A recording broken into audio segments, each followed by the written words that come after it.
Okay, I gotta read this. This is Jeremiah 31, starting at 28. And it shall come to pass that, like as I have watched over them, to pluck up and to break down and to throw down and to destroy and to afflict, so will I watch over them to build and to plant, saith the Lord. In those days they shall say no more, the fathers have eaten a sour grape, and the children's teeth are set on edge. But everyone shall die for his own iniquity. Every man that eateth the sour grape, his teeth shall be set on edge. Behold, the days come, saith the Lord, that I will make a new covenant with the house of Israel and with the house of Judah, not according to the covenant that I made with their fathers in the day that I took them by the hand to bring them out of the land of Egypt, which my covenant they break, although I was a husband to them, saith the Lord. But this shall be the covenant that I will make with the house of Israel. After those days, saith the Lord, I will put my law in their inward parts, and write it in their hearts, and will be their God, and they shall be my people. And they shall teach no more every man his neighbor, and every man his brother, saying, Know the Lord. For they shall all know me, from the least of them unto the greatest of them, saith the Lord. For I will forgive their iniquity, and I will remember their sin no more.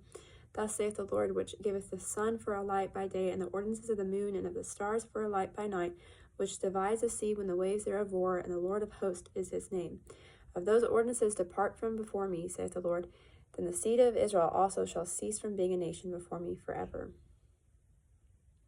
Oh, let me read that again. If those ordinances depart from before me, saith the Lord, then the seed of Israel also shall cease from being a nation before me forever. Okay.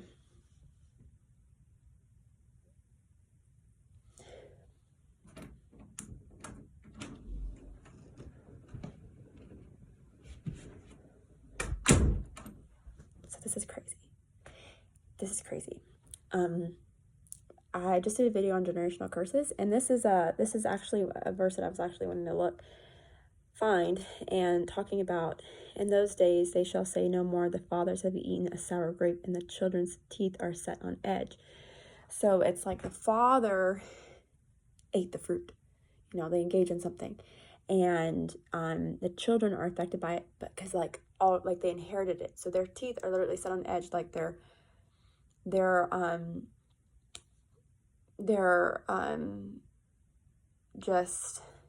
affected by it. They've inherited it, and it's worse off for them. That does happen. Just like talking about David, God blessed David, and it was after David had passed, and Solomon was incredibly blessed. And just like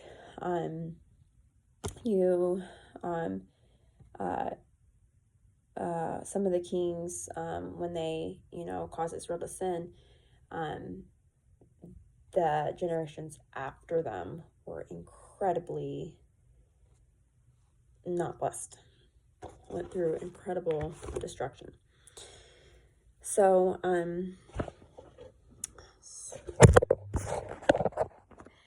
following this one part that says, but this shall be the covenant that I will make with the house of Israel after those days. I will put my law in their inward parts and write it in their hearts, and will be their God, and they shall be my people. He's going to write it in our hearts, his law. And you're going to know what is good, and you're going to know what is not good. And something just made me so outrageously angry, like really good angry. But I've gone through a lot of warfare that I've never experienced before, in the way I have ever before in my life. Just over the last couple of years, man, I've been on a trip, and it's been crazy. But I've learned so much from it, and I'm realizing every time things didn't get easier and things just got harder, in the back of my mind I'm also like I know you're doing something with this, God. I know I'm learning something from this. I know there's more to this, and I know there's a reason. And so I just kept fighting, and I kept fighting, and I kept fighting, and he kept giving me strength, because that's what God does. And I'm realizing now that my people perish for lack of knowledge. That's a verse in the Bible. And I'm like, that is so true. And it's important to know this, but when you are here on earth, you have to be a fighter. You just have to. Like, if you're not going to be a fighter, you're not going to make it. Like, you have to be a fighter. You have to fight for what you believe. You have to stand firm. You have to not give an inch. Like, you have to know what you want and what you don't want, and you have to make those decisions. Man, you have to fight. And you can lose things. You can lose things if you don't. Things can slip through your hands if you let them. And I don't want to do that. Who wants to do that? And man. So one thing I will address, and this is crazy, and this is all for all you mamas out there, or going to be mamas, or wanting to be mamas. Pray over your wombs. Like, serious, you have to put, because I'm telling you, the devil wants your wombs. He wants to destroy anything that's going to bring life into this world. And he wants your children. And you know what? You're not going to give an inch to fear. No, we don't do that. What we're going to do is we're going to stand firm, and we're going to be like, ain't no devil going to mess with this womb. And then the Lord is going to bless your womb. As long as you walk with him and you stay with him, and whatever trials he allows in your life that you go through, you take that to him. You take that to him, and you just keep on fighting, and you keep on doing the right thing. Okay, because he'll show you. Because some things are for God's glory. Some suffering that we have to go through is for God's glory. But some is not. Some is not. And we need to know the difference. We need to know the difference. We don't want to give any rights to the enemy over our wombs. No. And one of the ways he does that is through open doors in our lives. And we want to cut all those doors off. We're not going to open up any doors to any sexual perversion. No, we're not going to do that. And whatever happened in our past that maybe we don't even remember, abuse that's happened to us, that allows things to come into our wombs that are evil. We don't want that either. So what we're going to do about it is we're going to be like, nah, I rebuke you in the name of Jesus, and you're going to leave my body right now. And also, this womb is consecrated, and it's for the Lord, okay? Because I am the temple of God. I ain't the temple to nobody else. God wants to bless your womb. He does. And, yeah. And the things that have been lost, God sees it all, and he redeems, and he's merciful and compassionate, and every tear that we've cried, he was crying too. He felt all the pain too. So, and again, like, my people will perish for lack of knowledge. We got to know these things. We got to know how the enemy has rights to us, and it comes from not fully surrendering to the Lord, not fully submitting ourselves and allowing him to move the way he wants and speaks the way he wants. Sometimes we can put God in a box, and we miss out on things in our lives that he wants to bless us with, and weapons that he wants to give us to be able to fight with, because he knows we need them. Just like praying in tongues, that's a weapon, and the enemy hates it, and he'll make people all pissed off about it. But I mean, it's inviting. It's a heavenly language. Anything heavenly, is a good thing. Obviously there's some people who get weird about it, and trust me, there are those people. But what I'm saying is, you have to know what is pleasing to the Lord and what's not pleasing to the Lord. Another thing I will also say about like sexual perversion is that there's also like spirits called like incubus and succubus, and they're attached to different people, and the thing is with that, man, it is one of those things where it doesn't feel like you're always in control, or like, is there anything you can do about it? But just know that God is in control, and no matter what you experience, or no matter what happens with these spirits, they'll it's like you're not in a relationship with anybody or anything like that, but you'll feel like sometimes it'll be like, I don't know, sleeping, and then you'll have like a sexual dream, or it feels like something's having sex with you or anything like that. Those things do exist, for real. Isn't that crazy? When I first heard about that, I was like, run out of the church, run. It's so, like, these people are crazy. The first church I ever went to that, like, we're talking about that, there was this lady, she was this younger girl, she was sharing her testimony. It was actually a whole line of people up at the front of the church. It was this very, very tiny church. This was years ago, and I was like, this is nuts. But I did pray, I don't want to have one demon, and I did actually have a lot, but I didn't know that. I didn't know what it was just all new to me. I was like, this is just really creepy, because they do hide. If you've ever had any abuse in your past, or had been molested or stuff, the things can be attached to that, and they can actually attach to you. And it's usually in broken places. When you have been abused, there is a pain that gets stored away, and there can be things attached to that pain. So you got to give that pain to Jesus, give that trauma over to Jesus, and he will lift that stuff off of you.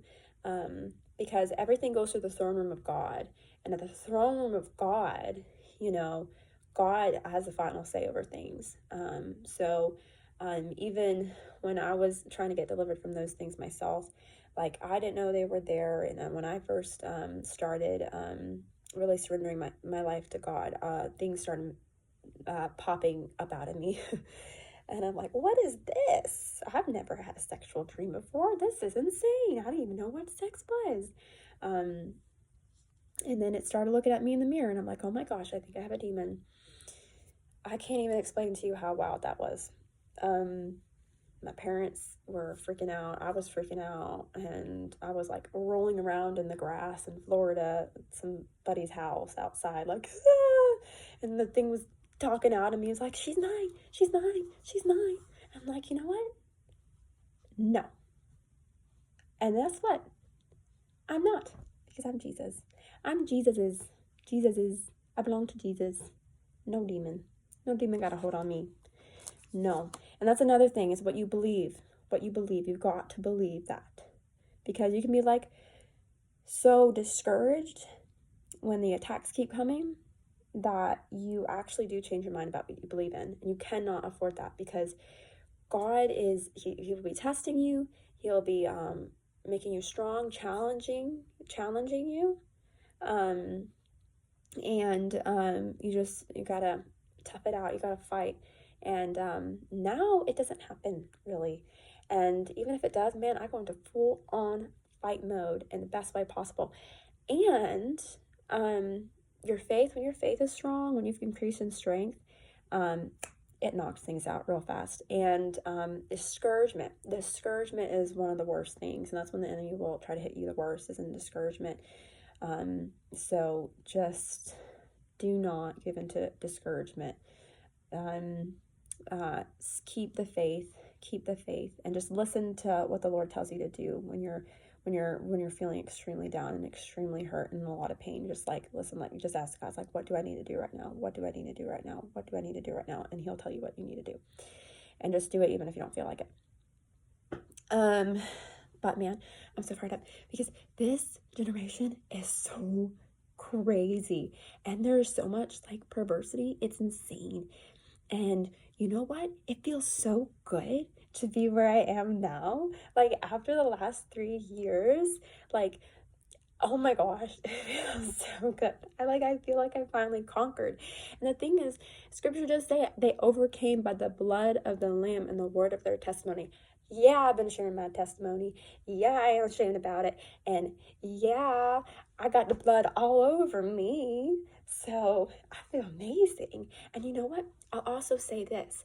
When this is part of my testimony, but when I was really at the worst, like a bottom of bottoms, like I was just like on my bed, and I was like about to like try to move far, far away the next day. It was like, and so much, like, I was just so done with all the fear that I had dealt with so much in my life. And I had this thing where I'd always, worship to Christian, like, worship music before bed. And, I would just feel this peace and be able to sleep really well. That's how it's, like, always been with me. But then when I was really, like, at a place where it's like, God, I need to know you. Like, I need to know who you are. That's when things got really weird. Because, like, right after that happened, I was crying. I felt this peace. And then all of a sudden, something got really weird. And I'm just gonna lay this all out there because I got nothing to hide. I got nothing to hide. That's another thing. I got nothing to hide. It feels so good to be free. So I was like, just like resting in the bed, and I was like, oh, I feel the peace. And then all of a sudden, I'm like feeling something else. I'm like, what is happening? And it was actually a demon, but I'm not exactly sure all the things because I can't see in the spirit, so I can't say matter of fact of anything. But it was definitely a demon. But something was having sex with me, and basically what happened? Oh yeah. So it was like an encounter that had happened, and I had no idea because I wasn't, it like literally overtook me. Like I couldn't, like, it was like all these sensations and feelings and stuff, and it was so extremely intense, like so extremely intense. Like I like couldn't breathe. And then that entire week, after that night, like that entire week, everything was sex. Like everything I looked at, like the wall was sex, the fan was sex, everything was sex, and everything that everybody was saying was sex. Like everything was sex. I was seeing right through this demon. Everything was sex. I'm like, is this what they talk about? Guys always being perverted all the time and like horny all the time. I'm like, I've heard people say that, but like, oh my gosh, this is insane.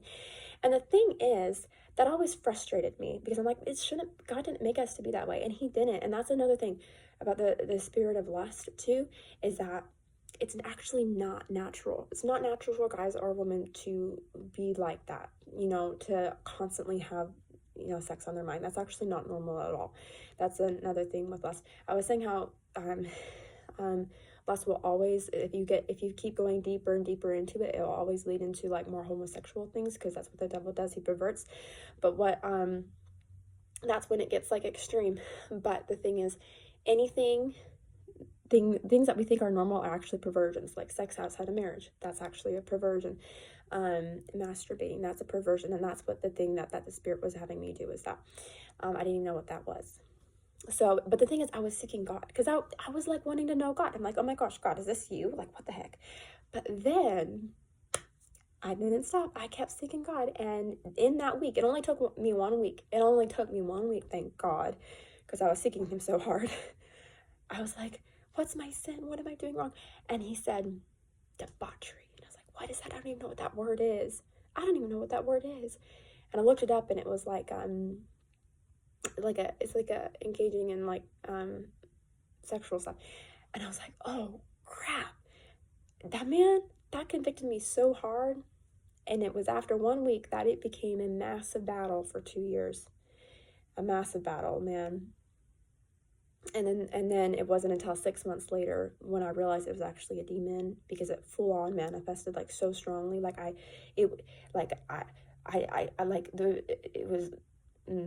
I won't even go into it, but I looked in the mirror and it was like talking to me, and it was like looking at me and smiling, and I was screaming and screaming and screaming and screaming, and it felt like an angel had swooped into the room, and I heard this like rattling sound, like not rattling, like rumbling, and it felt like it was coming from the heavens. And then God was giving me a memory of when I got molested from this old man, and that's how it attached me.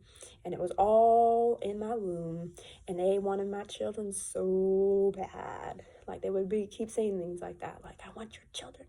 Like, you ain't gonna have my children.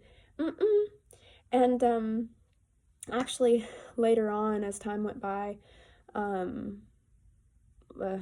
lot of time went by, God would start asking me to do like hard things, and this is when I was really, growing a lot. This was like last year. I just had so much growth, and I remember I had to do a really hard thing, and like there's this guy that I knew the Lord was leading me to, but he wanted me to like pow pow, shoot my pistol shots at him. Holy Ghost pistol shots, like rebuke, rebuke, rebuke, rebuke. I'm like, that's so hard, I don't want to do that. But I did it. And he blocked me and stuff, so that was great. But then like it was like right after that, I was working for Amazon at the time, and I was in the van. And I was like, okay, what can I do right now that can like salvage this? And I was like, I need to text everybody I think that knows him, and I need to tell them that they need to pray for him. Like they need to pray for him like a lot. And I prayed, and I was fasting that day, and I was fasting, and then I felt like the Lord like put my hand on him. He was like, your womb's blessed. Like your womb's blessed. And I was like, yes, yes. So yeah, do the hard things. Okay, God sees that. God sees that. Do the hard things. Do the hard things. Wow. Can't believe I said all that stuff. I'm telling you, I got no secrets, and it feels great, and it's a good place to be. But anyways, never give in to discouragement. Never give in to all the accusations that the enemy shoots towards you. And when it comes to lust and perversion and things, there's like levels where like he ain't gonna get you to do, you know, certain things, and he knows it. Like he knows you're too far past that. You ain't ever gonna engage in that or that or that or that. You know, I've never done anything like, I haven't engaged in a whole lot of sexual stuff at all, really. I mean, that was, you know, masturbating, but nothing really outside of that. So,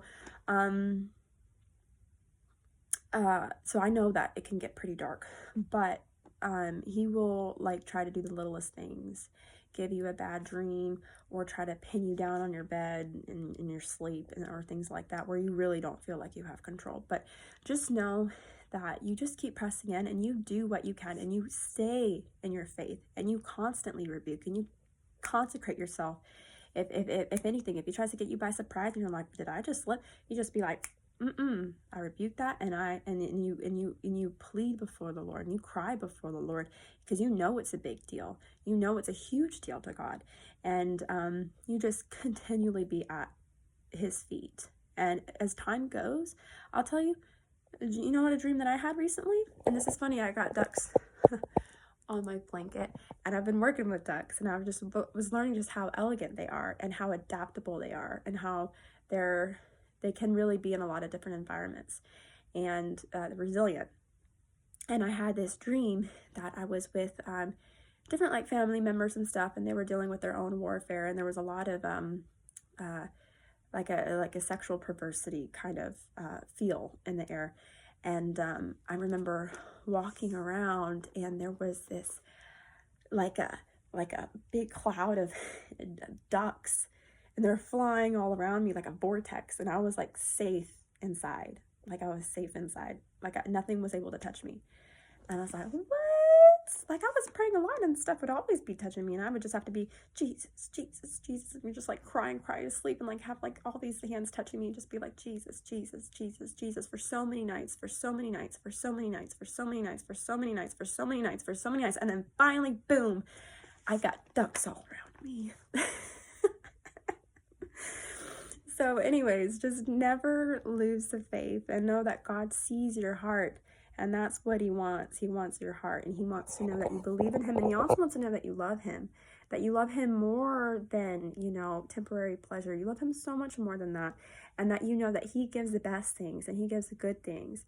And there's different bondages with different things, like some stuff like fornication. Like I haven't been in that, but with fornication, like when you're having sex outside of marriage, I believe that too can be like a bondage where like you can't help yourself. It's so controlling. Like you just, you know, that can happen. I'm trying to think. Oh, pornography. That's another one. Thank God I've never been addicted to that. I feel so bad for people who are. I can't even imagine. But then again, anything's possible with God. Anything's possible with God. And you can get to a point where you forget every single little image that you saw in your life. Because it is possible. because he actually does that. God is such a redeemer. Like he can clean up your mind so much that you can't even remember the way you used to think. Like, it can happen. And some people might hear that and be like, I don't think so. Well, guess what? It's actually true. It can happen. Because the thing is, those desires go away. Those wrong desires. And then also, when that lust is gone, when you actually are like married, it's so much more real, thoughtful, and deep, and it's something else. And I am not married, so I don't know all the things, but I can tell just by God's heart and how he's planned it out and made it to be that it really is like that. And whenever you don't feel like you have control over something, or something's like consuming you, like an addiction, it's not fun. Like, it's not good. Like, you don't even like it. So you enjoy things a lot more when you're not controlled by it. That's just facts. So anyways, hopefully that helps somebody. Hopefully. I know it's a big thing for everybody. That topic is very important. Super important. But man, me oh my. And it doesn't matter how deep in the darkness you've gone. It doesn't matter how willingly you jumped into things in the past. God is mighty to save. He is mighty to save. And he wants to clean you up. He wants to put a pretty dress on you. And he wants to say, that's my bride. And she is clean, and she is holy, and she is beautiful in my sight. Because that's who he made you to be, and that's who you truly are on the inside. And whatever this world has done to you doesn't matter, because he cleans you, he cleanses you by his spirit, and he's a loving God. And he loves you just as you are, and he's not going to leave you the way you are that is not right before him. He's not going to do that to you. He is going to continue to work on you. You just have to keep giving him your yes, and you have to be faithful and believing that he is right there beside you, and he is walking with you in every step of the journey. That's all he needs. That's all he needs. He doesn't need you to be immediately perfect like that. He needs your yes every single day. He needs you to be humble and to constantly pour your heart to him. Constantly be saying, Lord, this and this happened, and I'm hurting, and you have to constantly be giving it to him every single day. And that's how you get growth. You're not going to be able to grow if you can't do those things. You have to constantly be at his feet, constantly giving it to him, constantly talking with him. If you don't do that, you're not going to have that growth, and your faith can die. And the thing is with perversity is it takes root in your mind super fast. Like I said, after that first night, like everything I saw, like I was seeing right through the demon's eyes. When you become like what you know, and so when you have that in your brain, like, how in the world do you have room for God's brain? Like, God's brain, like, God can't, the mind of Christ, like, they can't coexist. It can't. And the thing is, what will happen is you can get deceived extremely quickly. God even says a reprobate mind, like you cannot think clearly, you cannot understand clearly, you will not have the ability to understand the scriptures, know when God's trying to talk to you. Like, it'll be very, very hard. It'll be very, very hard. And so that's why you got to let those things go, and you have got to be able to grow and just bring it to his feet. And he gives you the power, because the power comes from him to be able to overcome those things.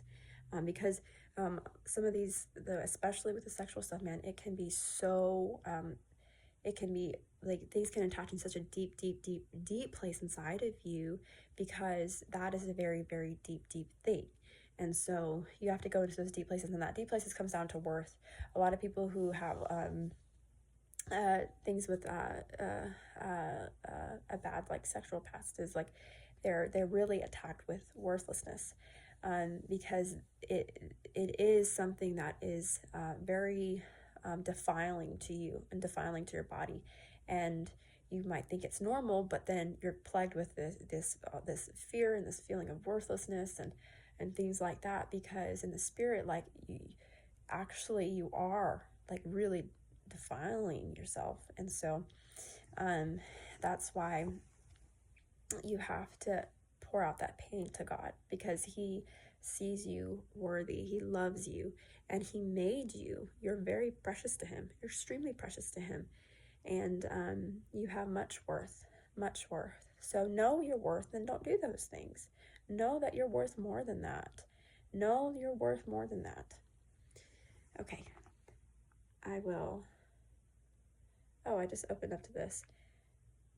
When pride comes, then comes shame, but with the humble is wisdom. The integrity of the upright will guide them, but the perversity of the unfaithful will destroy them.